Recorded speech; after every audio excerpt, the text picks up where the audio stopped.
welcome back to Journey to Med. As you can see, today is a different type of video. Yes. We've got medical students from different year groups to bring you guys a fun little video today. Today we'll be filming an assumptions video where we'll be saying if the assumption is true or false. But before we get started, let's introduce everyone. Hi guys, I'm Jessica. I'm a third year medical student at King's College London. I'm Rosa and I'm a second year medical student at Barts. Hi, my name's Malone. I'm a third year medical student at St George's University of London. My name's Faye and I'm in my third year at Anglia Ruskin. Hi, my name's Marie. I'm a final year medical student at King's College London. Hi guys, my name's Fran and I've just finished my first year at Oxford. My name's Julia and I've just finished my third year as a medical student at King's, but I'm currently intercalating at Brighton. The first assumption is medical students are snakes that don't like to share resources.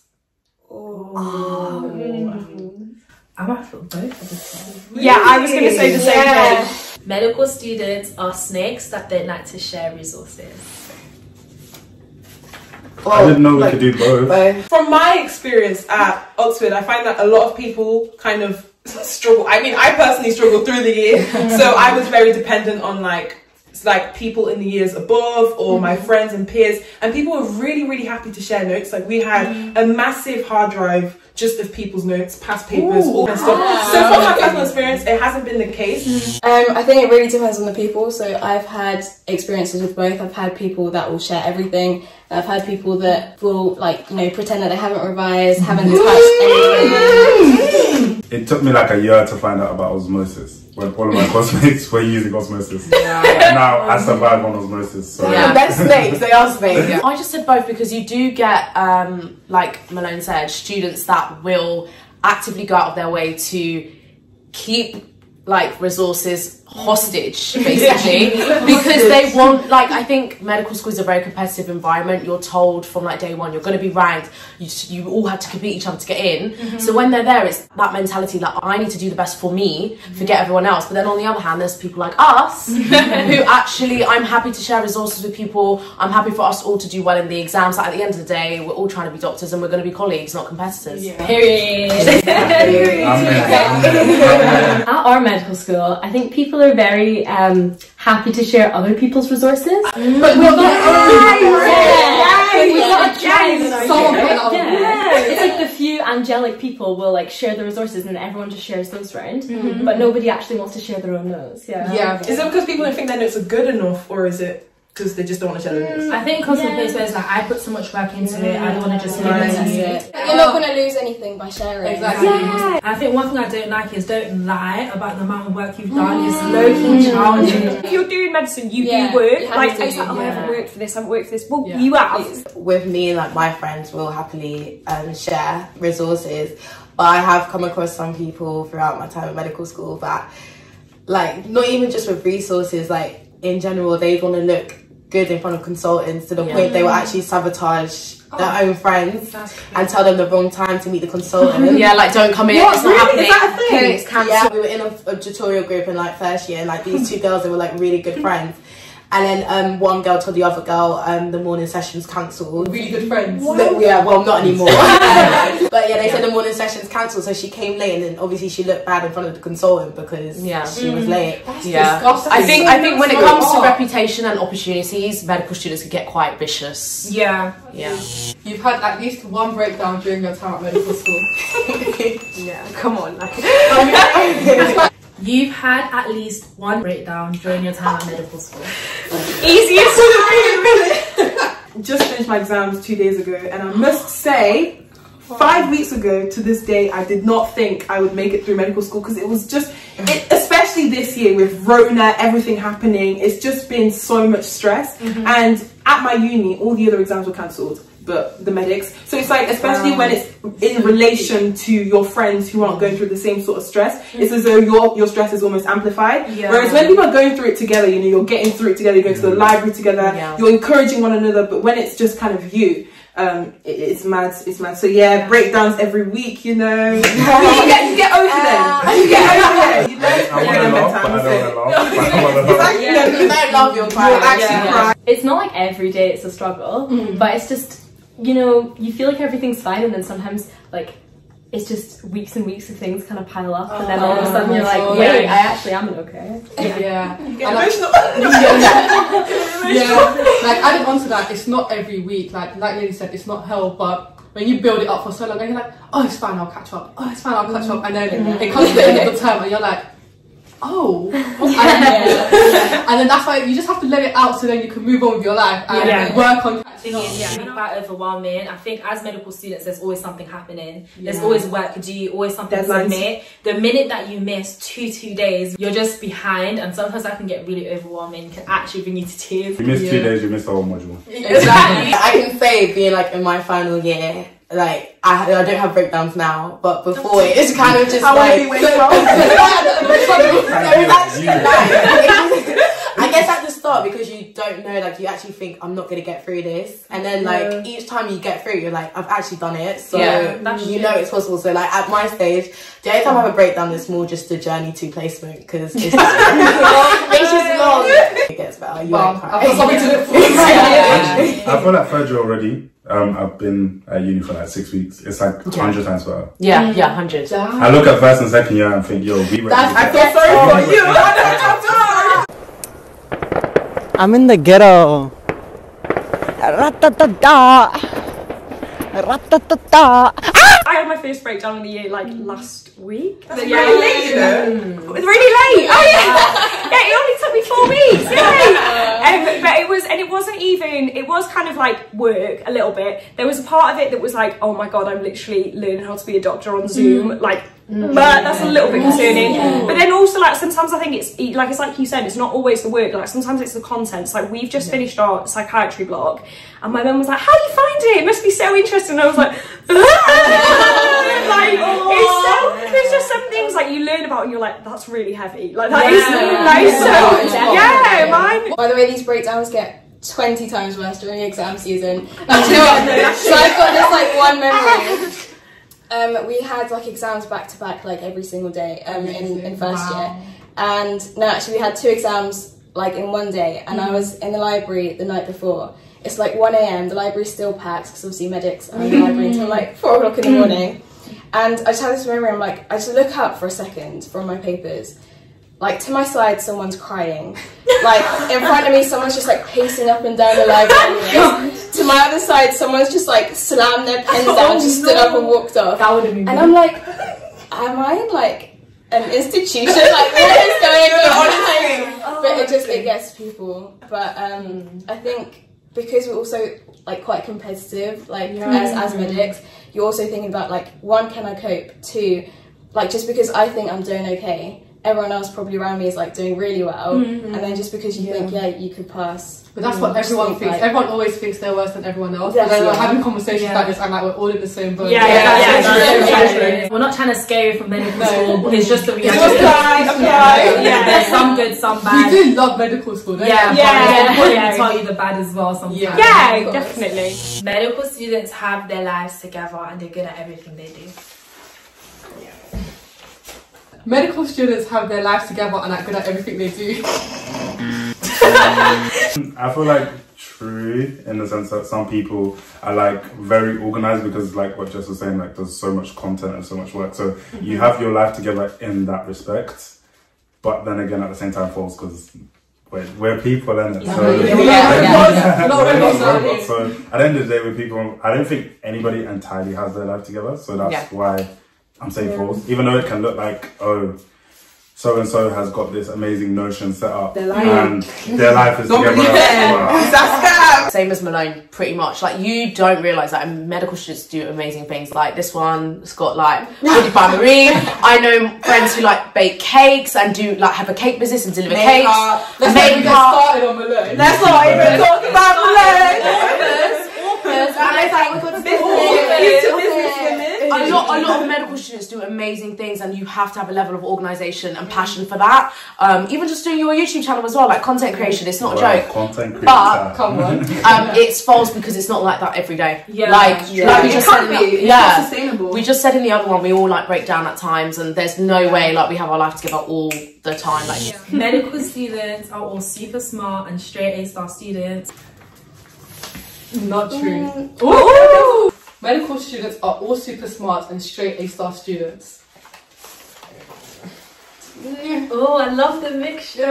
When I went into medical school, like first week, I thought I was literally going to be surrounded by A-star students, left, right, centre. Like everywhere I went, I thought I was going to be surrounded by super smart people. And like Julia said, we do need to get the entry requirements, but some of us do scrape it. Some people are not as they're not super smart. It's like important to differentiate between being super smart and being hardworking. I think you're hardworking and you have to be, because first of all, to get into medicine, it's such a long process, and you have to have the willpower and just the passion to want to get in. There are those people that are naturally smart, which will get in, and that's fine. You'll find them everywhere regardless of the degree, but the majority of med students are just really hardworking people. I feel like as well, like what we define as smart, like we just assume that's like academic, like you're intelligent that way. I feel like a lot of people are like academically smart, but socially, like clinical skills, they taught us like, oh my god, like be empathetic, blah blah blah. And in an OSCE, there was a girl at my uni, she went in and the patient was like, oh my god, I'm so depressed. And because like she was following this like checklist in her head, she was like, great, thanks. Now moving on to medication history. And it's like... you were like, oh! Like obviously revise, but it's not the be all and end all. Like there's other parts of medicine. Medical school, there's a lot of medical students, like they're academically smart, pass the exam perfectly, but when it comes to interacting with patients, they don't know what to do. And like it's a very big part. Like medicine is not just being book smart. Medicine isn't actually hard, and the students just say it for clout. Medicine isn't actually hard, and the students just say it's for clout. I think that medicine is not easy. No one who's doing medicine has actually got experience of doing another degree unless it's your second degree or something. So you can't say that it's harder than other degrees, and know 100%. But I think the culture of it is just people studying all night, and you know, sometimes people kind of make it difficult for themselves. I think it's more like the volume of work that can get overwhelming. Yeah, that's true. Yes. It's like, you know, sometimes I'll say, oh my god, I'm 50 lectures behind, and that's not a joke. I'm not exaggerating. I'm actually 50 lectures behind. Do we milk it? Do we? I think it's a massive generalisation. I do think there are some medical students who like to be like, I'm doing medicine, I'm doing medicine, it's so hard. And you know what? Yeah, as I said, you had to fight tooth and nail, so you are going to milk it a little bit. I want validation for all the hard work you're putting in. It's please recognise that what I'm doing is hard. But I would say, as you said, it's not even the content. Sometimes I look at the lectures, I'm like, this is actually not that, it's the same level as your A levels, whatever. But then, as you said, it's just the volume of, you have to know everything about everything. Do you know what I mean? It's a lot. It's difficult to avoid attaching your self-worth to academia. It is difficult to avoid attaching your self-worth to academia. I'm gonna have to. Yeah. And I think it's the system. You can't blame the system. No, this time I'm blaming the system. And what's mad is one exam can completely ruin your day, basically. It's crazy. You cannot afford to slack anywhere. Just to add to that as well, because you attach so much power to it, when something goes wrong, you get rejected, it's your whole life falls apart. And you can't be okay, well, I've got this keeping me up, because you don't, the whole foundation is education. So when that one limb falls off, it's that's it. I'm dropping out, that's it. Even in year 12, year 13, they make you do less work and drop all your hobbies and everything just so you can apply to medicine. So it's I've been spending 1 or 2 years completely doing this, and then if you fail at that, that's already gutting. And then that just kind of builds and builds as you go into medical school, because you have less time for other stuff. That's why I feel a work-life balance once you get to medical school is so important. So important. You deserve that break after year 13. No one puts a gun to your head and tells you have to do this and that, but realistically, you do have to sacrifice quite a bit to fix up your application for medical school. So that's why honestly, guys, when you get to medical school, please find a hobby. Enjoy yourself, because at the end of the day, when you come out of medical medical school, you're training, and then you have a job, where did your youth go? To the library. Please, that's deep. It's true. It is. Work hard, but also play hard and enjoy your life. I think it's more just you, like with us, we're high achievers, so you're going to be upset if you don't do well in your exam or whatever. But in terms of attaching to our self-worth, it's not that. Like if we failed, we're like, oh my god, we're useless now. It's just more disappointed in ourselves because we wanted to do better. But which is normal. We don't feel like less of ourselves in terms of self-worth if we don't do well. You will find people like that, and I'm not gonna lie, I was a bit guilty of that myself towards the end of A-levels, because I'd always been associated with being a high achiever in my school, which was really crap, so it stood out that I was a high achiever. Then I get to Oxford and everyone's these high achievers, and it's like I kind of lose my personality because like everyone's like that, so I have nothing to stand out from the crowd. And it was like a hard pill to swallow, but I'm so thankful it happened early on in comparison to later on. I think it depends on who you are, because a lot of people, I understand like why all of you guys put true, because a lot of people like medical school started before medical school, and it's kind of been the one kind of you set your intentions and you're very goal focused. And once you got that goal, it's like difficult to restructure yourself, re-identify yourself. But I think in my instance, like academia is like taking the backseat now. It's not even side hustle. Side hustle. You know, a doctor on the side, you know. It's like, I don't know, I don't define myself with academia. I think it's something that I learned through like all my books and stuff. I hate saying I'm a medical student because this is like, if as soon as I leave the room, that doesn't tell you anything about me. It's like, I'd rather say, hi guys, I'm alone, I'm Arsenal. That's so true though, because I always say like medicine isn't your personality at the end of the day. You need to be able to differentiate your career to your hobbies. It's not by force to have a side hustle, a side business, a youth channel, all of this stuff. If you want to, make sure you want to do what you're doing. It can simply be a hobby or an extracurricular activity or a society you're a part of. It doesn't have to be anything major. It's important to actually just differentiate between side hustles and hobbies. So like we're living in a world of financial incentive and everybody wants to monetize their hobbies. It's not by force. Focus on doing what you love, and money, fame and fortune, if that's what you want, it will find its way to you. But you can tell when people are putting stuff out there just to say, I'm the co-founder of a widening participation scheme, I'm the founder of a website. For why? To say you're a founder in your bio? What is your quantifiable impact? It's true. Who have you helped? Why are you doing what you're doing? And how is it influencing like the career you're going to go into or the people that you're helping? Like what do they have to say about you? Where your number? Check the statistics. Hobby is very different to side hustle. I'm not gonna like start trying to do a walking charity just because I like walking to try and make money. It's just no, leave it alone. Medical students wish they had less contact hours and more holidays like other degrees. Is that the question?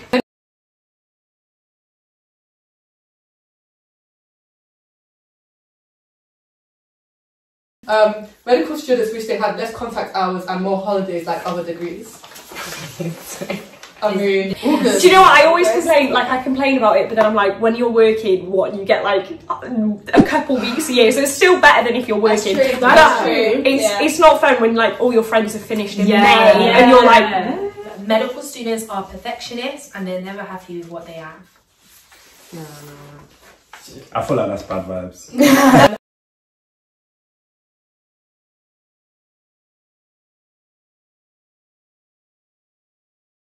Medical students are perfectionists and are never content with what they have.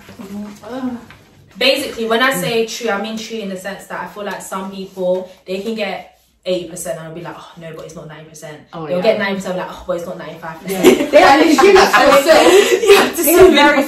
It's so annoying. I just think the question was bad vibes from the jump. Yeah. Bad vibes, like, just pure bad vibes.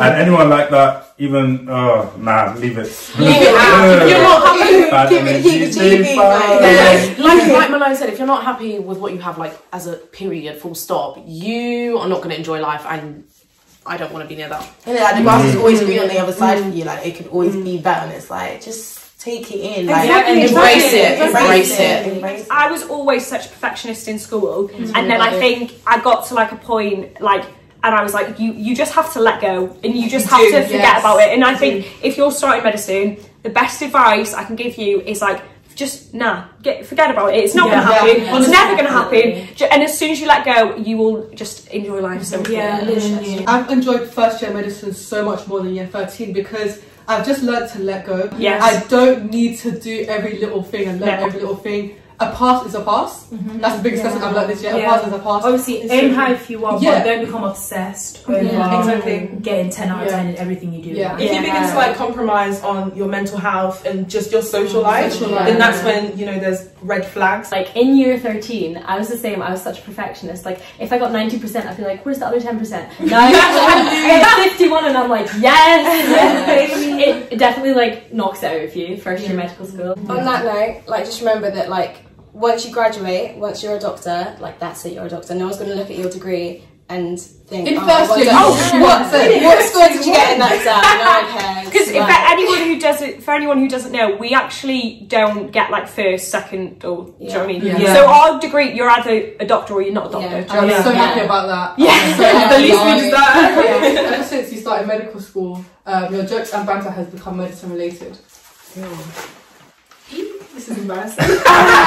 Are you not embarrassed? This is really embarrassing. Ever since started medical school, your jokes have become medicine related. Jokes? Yeah, and your banter. When I run, I'm like, I hate to say it. I hate to say it. So embarrassing. But I think I'm not sure. I think mine's false. I have a reason for it. Basically, because at Oxford we have college systems. It means that like my closest friends at uni have luckily, actually having medicine friends is good, but like my closest friends have been non-medics. So like as a result, like a lot of our banter is non-medicine related because they would know what the hell I was on about. So that's kind of my reason. I don't know, I think maybe like during exam season when everyone's in that mode, then maybe you'll like joke about things, but I don't think it's like taken over my brain that much yet. Who knows, in like 2 years time when I'm working in the hospital, that's probably all that will come out. I think like I've definitely started making like more medical related jokes, but I didn't notice until I came back home for lockdown, and like I would be calling my friends or whatever, and I'd be like, do you know what I mean? Like make some joke about like atrial fibrillation or something, and people are just kind of like, what? Like they think you're making words up. I don't talk anything medicine related with my friends unless it's like we have something to do. Like, you need a break. It's not. Medicine's on my neck, bro. Unless it's like, oh my god, we need to do the PBL, we need to finish it. If it's not that, just a general day-to-day conversation. I don't want to hear it. I'm taking notes, guys. Sorry, I'm going to keep. Well, guys, that's all the assumptions we have for today. It was honestly so fun filming this video. Nice filming it, I hope you guys found it informative. Really hope you enjoyed this video. Comment your favourite assumption down below. Bye.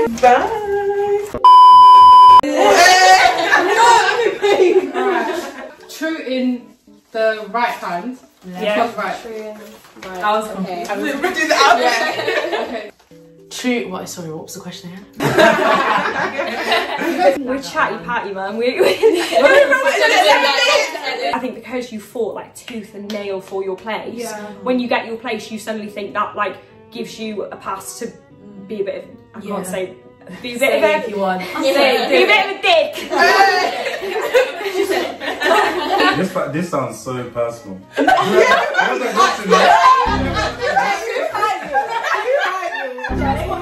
Rejected me. No. This might be our first 30-minute video. It is difficult to attach. It is difficult to avoid attaching yourself to self-academia. Self-worth academia. Self-worth. Oh god, guys, English is my first language. 6-7 weeks. That's because you lots of our terms are 8 weeks long. That's going to be on Saturday. But from clinical, you have to go uni on Saturday. Oh, that's Cambridge. Still.